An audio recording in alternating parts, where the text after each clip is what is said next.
Maraming salamat sa ating Special Assistant to the President, Secretary Anton Lagtomeo.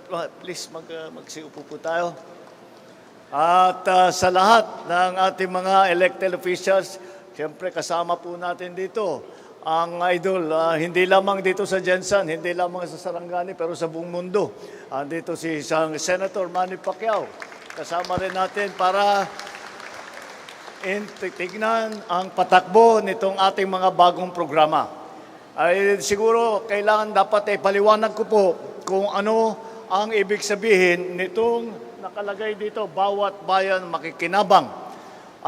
Yan po ay galing po, meron pong pondo ang national government na tinatawag Local Government Support Fund. Ito pong pondo na ito ay talagang para tulungan ang ating mga local government, ating mga probinsya, ating mga lungsod, ating mga bayan.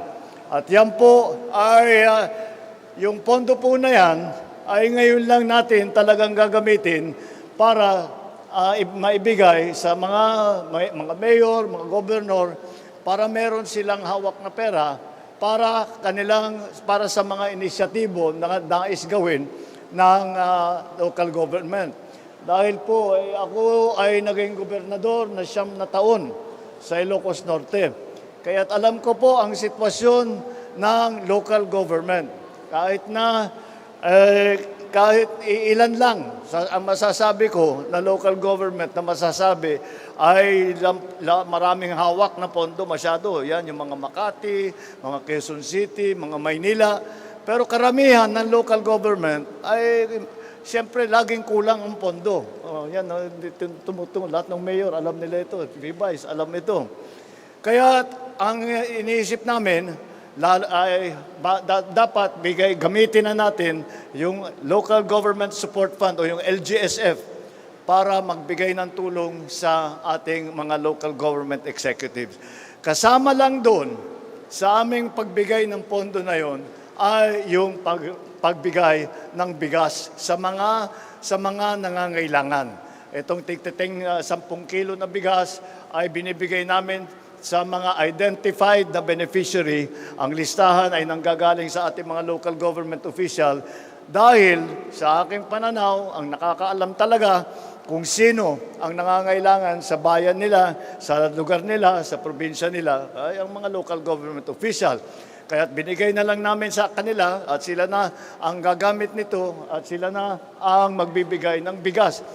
Alam niyo po, yung mga benepisyaryo na nabibigyan ng bigas, wag po kayong mag-alala na ito ay minsanan lang.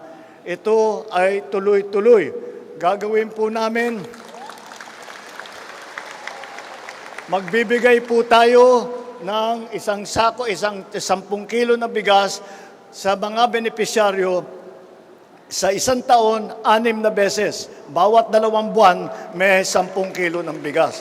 Para naman kahit papano meron kayong ginagamit. Yan po ang isa sa mga proyekto na aming ginagawa upang matiyak na ang mga kababayan natin ay kahit papano may makain. Ay natapat lang po ito. Hindi po ito dahil sa krisis sa Middle East.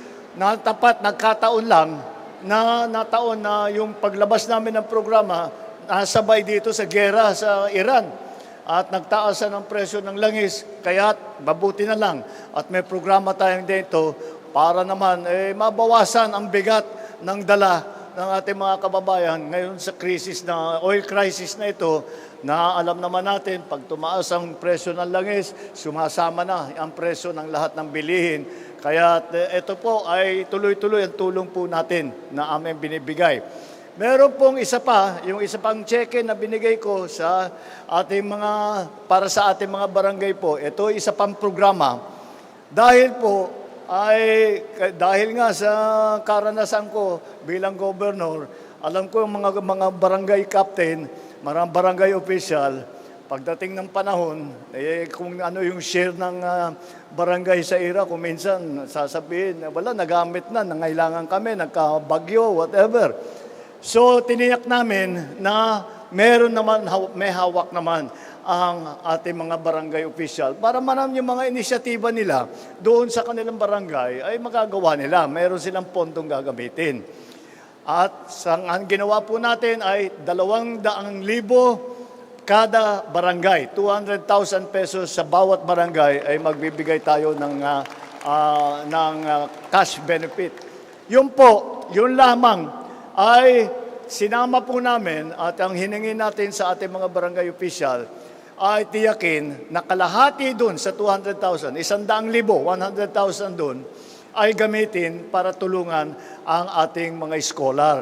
Yung mga scholar sa kanilang barangay na lalo na yung mga malapit na magtapos pero mukhang hindi makakatapos dahil wala silang pambayad, kaya mamili sila ng 5 na bibigyan ng tigda 20,000 piso, 20,000 bawat isa sa scholar, 5 scholar sa bawat barangay. Doon gagamitin ang 100,000, yung kalahati ng ibinibigay natin sa mga barangay.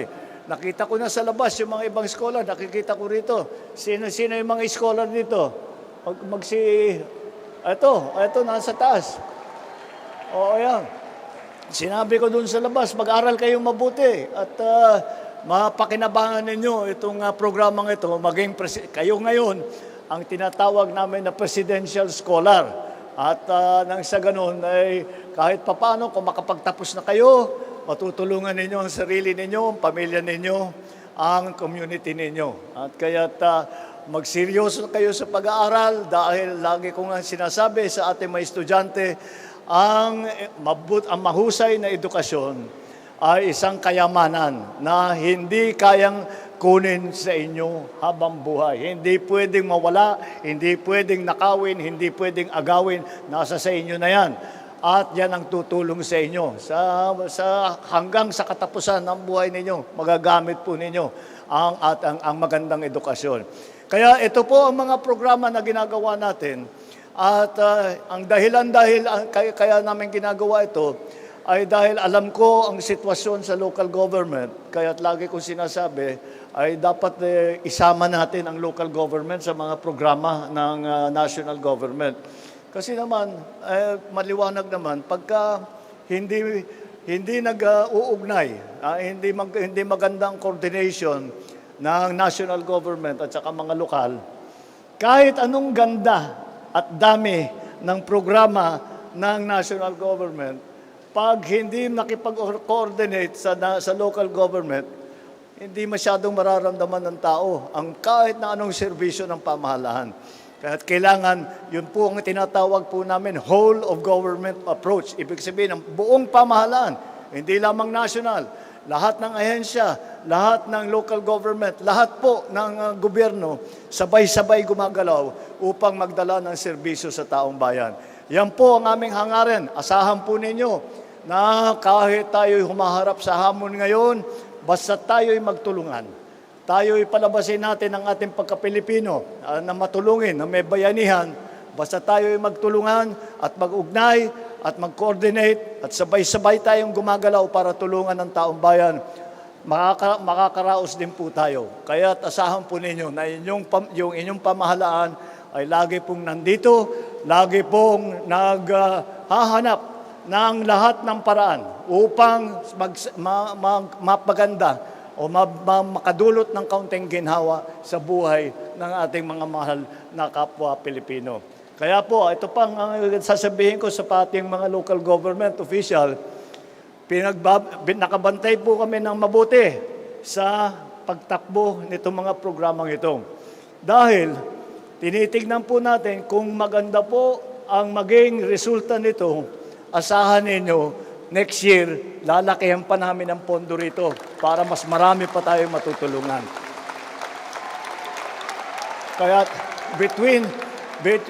basta't magandang ugnayan natin, basta magandang coordination natin, nandito, gawin natin ang paraan na mas makatulong sa tao at mas makaka-deliver tayo ng serbisyo. Kaya nandito po kami. At lagi po, at nakikinig din kami sa local government kung ano yung sasabihin nyo sa amin. Kasi lagi kong sinasabi sa mga national official noon, mula nung pagkatapos ko nag-governor, sinasabi ko, makinig kayo sa lokal. Alam nila yung lugar nila. Wala nang mas alam sa lugar nila kundi sila. Kaya huwag kayong nagmamando na magsasabi na ito yung gagawin, ito yung magtanong tayo. Pero, at magbibigay talaga ng problema. Siyempre, sasabihin ninyo yung problema sa amin. Pero, kadalasan, kasama doon, ay yung solusyon doon sa problema. Ito yung pwede nating gawin. Ito yung mga baka tignan natin, pag-aralan natin. Hindi lang naman one way ang usapan. Kaya pagsama-sama natin lahat ng nagseserbisyo sa publiko, lahat ng nagmamahal sa kapwang Pilipino, lahat ng nagsasakripisyo, lahat ng nagtatrabaho ng mabuti upang mapaganda ang kanilang buhay. Maraming salamat po. Magandang tanghali po sa inyong lahat.